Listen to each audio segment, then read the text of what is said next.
Good morning! Just woke up from our 4-hour sleep. 'Di ba? Lata naman sa mukha ni Auntie. So, umalis kami ng Manila at 4 a.m. and nakarating na kami by 8 a.m. And di na rin ako natulog before umalis kasi kailangan na rin ng help ni Mama Panching na magluto ng food namin for today. And ito na nga yung mga na-prepare, and take note guys, day tour lang kami pero pang malakasan agad yung mga dala. Takot magutom yarn. Anyway, kailangan lang namin maglakad ng konti papunta sa floating cottage, and we will be spending our Saturday in this place called Little Boracay! No need for swab test, you just need your MedCert or rapid test and you're good to go. If you wanna know our ganap for the day, just keep on watching.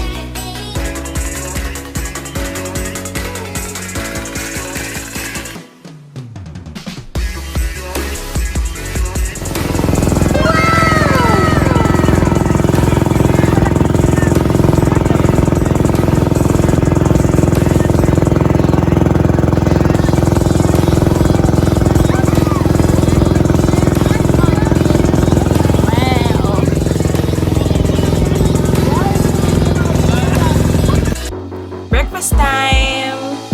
So we have here eggs, cheese dog, tocino, pork adobo, and of course, sinangag. Yum! Let's eat!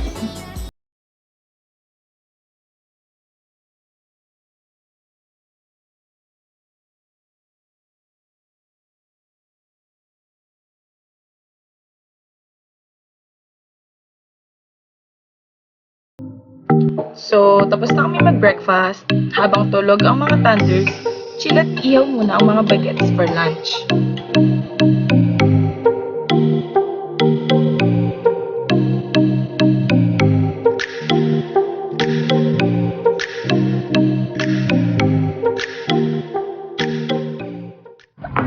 Guys, walang CR sa floating cottage. So, alam niyo na, pag tinawag kayo ni Mother Earth, kaya niya nagawa ng paraan niya.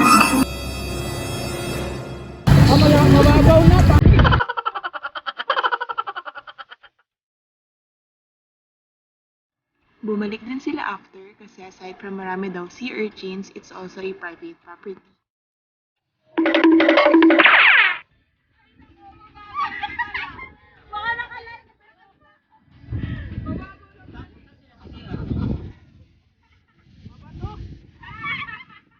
It's a prank!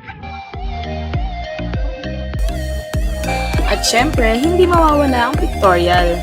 Let's go sis! Let's do it for the gram! Ang ipingiti lang yan, pero ang sasakitan ng toad niyan.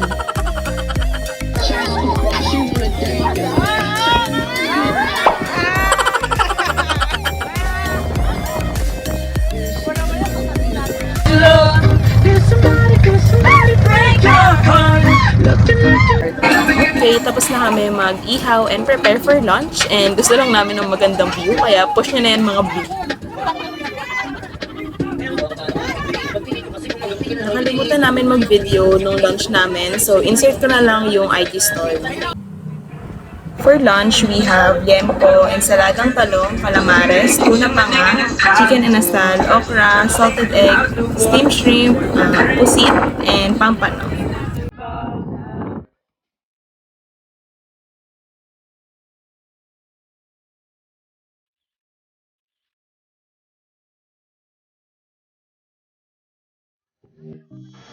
I highly suggest na magdala na kayo ng food. Though meron ding mga vendors na nag-offer ng seafood, alcohol drinks, and ice cream.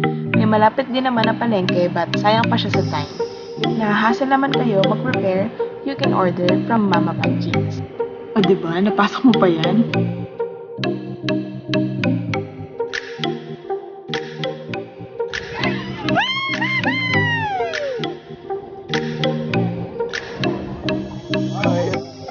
This cottage is for 3,500 pesos, good for 10 packs. And you just have to add 350 pesos per head for additional packs.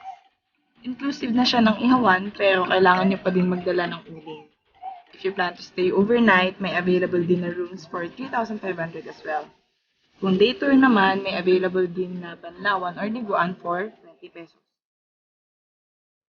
So I think that's it for this vlog kasi di na rin kami masyado nag-take ng video so we can still enjoy and live in the moment. Wow, kala mo talaga?